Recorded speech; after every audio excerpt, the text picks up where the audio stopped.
Assalamualaikum warahmatullahi wabarakatuh. Kali ini penulis mau bahas soal penyakit stroke. Ya, penulis juga nggak bisa 100% ngomong stroke-nya saja ya. Jadi penyakitnya mungkin akan rancu dengan penyakit asam urat juga. Ya maaf bila penyebabnya beda, tapi penulis samakan ya. Jadi yang namanya penyakit stroke itu sebenarnya semua umur ya. Ada yang umur 30 sudah kena, walau kebanyakan juga yang sudah tua. Ada yang bisa sembuh, ada yang nggak bisa sembuh. Dan karakter dari penyakit stroke ini adalah mendadak. Jadi kalau sudah parah, tahu-tahu bisa nggak bisa gerak, tahu-tahu jatuh, tahu-tahu nggak bisa apa-apa. Dan stroke ini terjadinya terutama setelah tidur ya, parahnya ya. Jadi ketika badan tidak bergerak, anggota tubuh ini tidak bergerak, sepertinya ada sesuatu yang bikin macet. Nah, macet ini bikin ya persendian lemah, tenaga hilang gitu ya. Jadi orang kadang ya pas bangun tidur nggak sadar, begitu pas mau berdiri langsung gerebak jatuh. Atau juga misalnya kalau pakai WC duduk atau WC jongkok, setelah berdiri langsung sakit. Jadi ya makanya banyak kasus yang misalnya jatuh di tempat tidur, jatuh ketika habis bangun, jatuh ketika di kamar mandi gitu ya, seperti itu ya. Penulis sendiri agak kaget ya, cuma kasus penulis penyebabnya agak beda. Jadi penulis itu nemu cemenite di di simpanan. Loh, kok punya cemenite besar, cemenite kabel besar. Terus penulis keluarkan ya, penulis taruh kamar, kok nggak enak gitu ya. Penulis itu taunya nggak enaknya ya kira-kira beberapa hari kemudian gitu loh. Jadi kok terasa mual-mual, terasa nggak enak. Pertama kalinya penulis merasakan nggak enak ya, itu sampai nggak kuat ya kerja, sampai nggak masuk kerja juga, lemes badan. Setelah lemes itu iya, terus jadi muncul linu-linu di tulang-tulang, terutama di lutut, terutama kanan, juga yang kiri, terus juga di bagian persendian tangan ya, telapak tangan. Jadi ada linu-linu gitu. Semenitnya sekarang sudah dihancurkan. Setelah dihancurkan, penulis baru tahu bahwa oh ternyata salah resep ya. Itu cemenet generasi awal. Jadi cemenitenya itu kumparannya jauh lebih pendek daripada panjangnya. Jadi modelnya model pipih gitu ya. Dan itu salah ya. Cemenet yang seharusnya panjang kumparannya itu antara 1,3 sampai 2 kali dari diameter luar dari kumparan tersebut. Jadi termasuk kabel, termasuk insulasi, termasuk core-nya.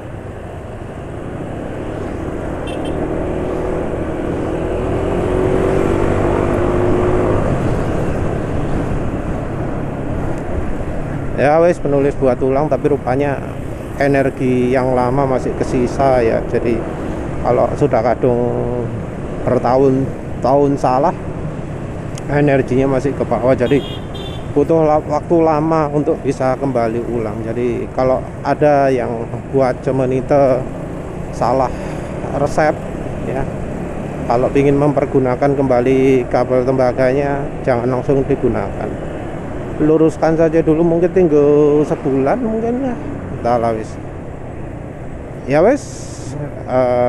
Lanjut, penulis merasakan linu-linu ya di kaki, di tangan, terus jadi sensitif sama makanan. Jadi setelah kena cemenet kayak gitu, jadi sensitif sama makanan. Sensitif sama makanan itu artinya apa? Kalau makanan punya efek samping, langsung lebih kerasa efeknya. Padahal sebelumnya penulis itu kalau makan tak enak ya, mau makan gulai, makan kambing, makan opo, no problem, nggak ada masalah, kecuali sambal, terutama pun cabai. Mulut kuat pedes, yang nggak kuat perut. Kadang nggak bisa keluar, kadang keluarnya berlebihan.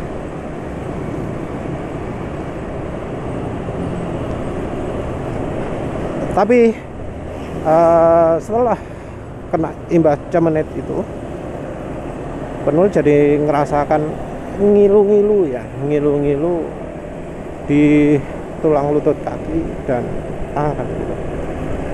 Awalnya juga penulis waktunya tidur, karena kan waktu itu penulis sempat demam, terus karena ada acara terpaksa harus keluar, dan keluar itu terpaksa nahan sakit gitu ya. Daruannya itu memperparah keadaan. Tapi setelah itu wes demam hilang, tapi jadi linu-linu. Nyeri dirasakan terutama setelah bangun tidur. Jadi setelah tangan bangun tidur itu mau berdiri, loh sakit gitu loh. Sempat kayak hampir jatuh, tapi ya enggak, sakit terutama. Ya kalau sakitnya ditahan sih no problem. Dan sakit itu makin lama makin berkurang kalau anggota badannya digerak-gerakkan. Ada yang ngomong, wah itu kena asam urat itu, sembuh lah. Asam urat, stroke, asalnya penulis anggap sama. Karena ya yang mengalami stroke juga mengalami itu juga ya, tahu-tahu nggak bisa bangun, tahu-tahu apa gitu ya, tumbuh. Ya mungkin kalau stroke ke syarafnya ya, kalau asam urat ke nyerinya ya.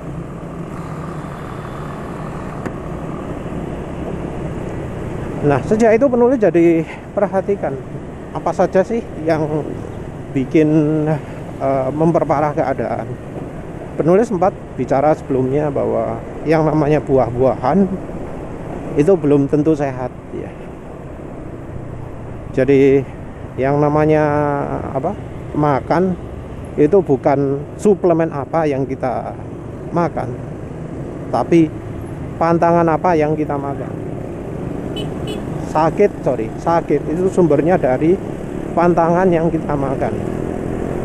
Sakit bukan karena kita kurang suplemen,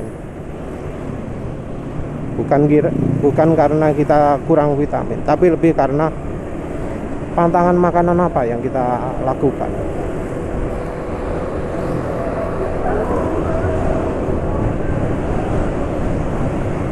Ya ini tentu kita ngomong di Indonesia ya, karena diet di Indonesia atau pola makan di Indonesia itu bervariasi sekali, nggak kayak di barat. Kalau di barat McD terus seumur hidup McD terus, nggak pernah makan yang lain. Kalau kita wah sangat macam-macam, sayurnya pun banyak. Jadi kalau di Indonesia bukan soal vitamin, tapi soal pantangan apa. Nah penulis amati ya, buah-buah yang ada getahnya itu sepertinya memperparah keadaan. Jadi apa ya, makanan-makanan yang bergetah, buah-buah yang bergetah itu sepertinya nggak memperbaiki kondisi tapi memperparah. Jeruk itu tidak meningkatkan kondisi. Kalau meningkatkan kondisi kan paginya jadi lebih baik, itu enggak. Degan entah ya, mungkin ada sedikit. Pepaya, wah itu kayaknya bisa memperparah juga. Tapi ya tentu seperti apa biasanya orang ngomong asam urat, kacang. Ada juga orang yang ngomong daging, jadi baik daging ayam ataupun apalagi daging sapi, apalagi daging kambing. Kalau yang penulis amati ya, yang penulis rasa, yang bikin parah terutama itu adalah kuahnya. Yang bikin parah itu bukan dagingnya, tapi kuahnya, minyaknya itu ya. Minyaknya kuahnya rawon, kuahnya bakso, kuahnya mie ayam dan macam-macam. Ya kita juga perlu perhatikan lah ya, bahwa beberapa makanan yang berkuah itu ketika dalam kondisi dingin bakal ada putih-putih mengambang di permukaan. Nah, putih-putih itu ya yang kurang baik untuk kita. Itu ibaratnya kita makan atau mengkonsumsi minyak goreng padat. Jadi minyak goreng padat itu kan disebut nggak baik. Minyak goreng padat itu adalah alasan mengapa orang melarang makan donat atau ayam Kentucky gitu ya. Kenapa? Karena biasanya untuk bikin donatnya itu bentuknya bulat terus lama, untuk bikin ayam Kentucky itu crispy, pakainya adalah minyak goreng padat. Nah, minyak goreng padat itu adalah produk minyak kelapa sawit, salah satu produk minyak kelapa sawit yang bagian padatnya dalam kondisi ruangan itu padat.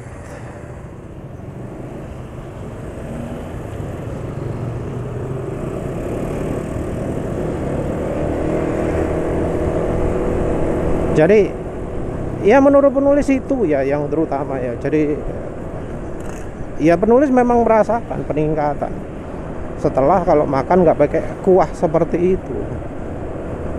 Jadi mungkin ada kayak sop, kayak apa ya, rawon yang dagingnya jadi satu.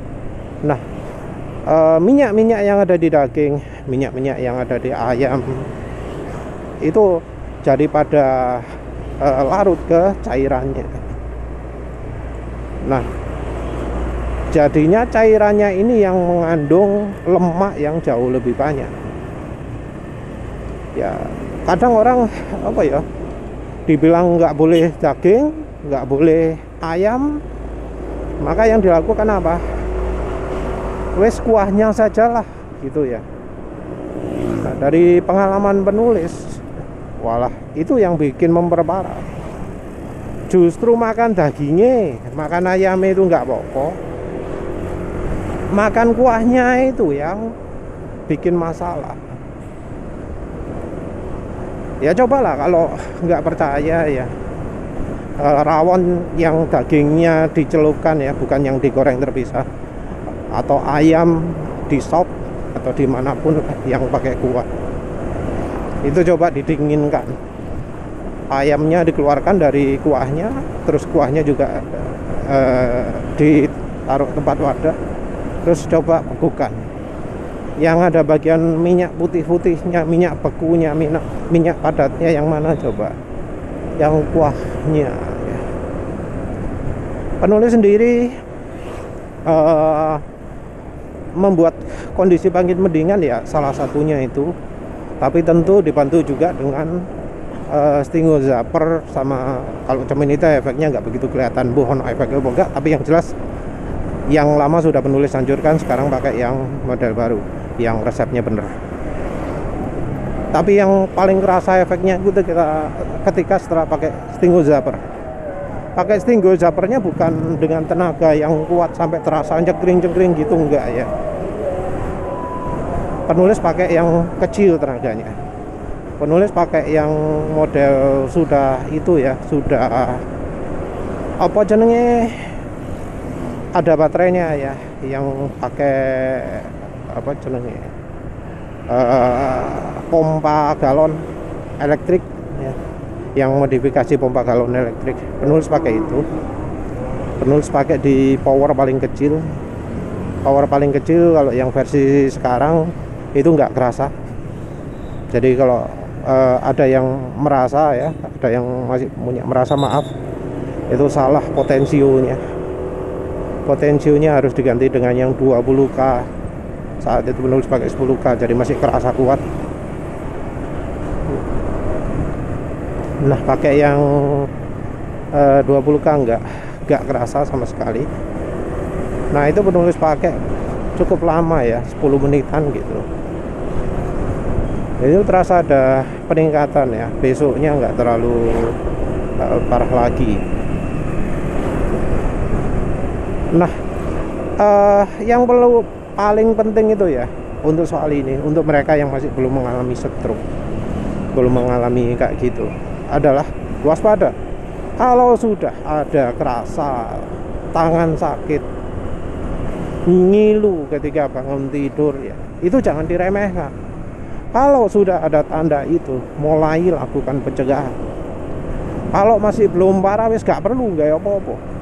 Kuncinya cuma menghindari yang kuahnya daging-daging ayam-ayam gitu.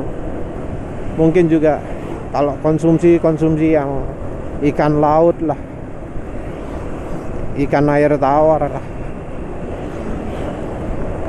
Hindari juga kacang-kacangan. Yang menghindari kacang, bukan kacang-kacangan ya, kebanyakan kacang, tapi nggak semuanya. Contohnya yang kedelai itu nggak terlalu parah ya, yang parah itu kacang tanah.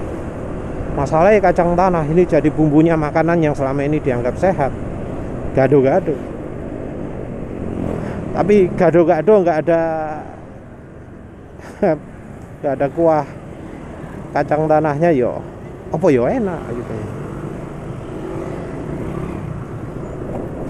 Jadi mungkin lebih enak makanan petis ya, tahu tek, rujak cingur mungkin ya. Entah cingure itu sehat apa enggak. Cingure mungkin malah bikin makin asam urat ya. Padahal cingure yang enak. Tapi ya itu ya, yang penulis tahu seperti itu. Silakan kalau yang lain pengen menambahkan. Udah itu saja. Terima kasih sudah menonton. Assalamualaikum warahmatullahi wabarakatuh.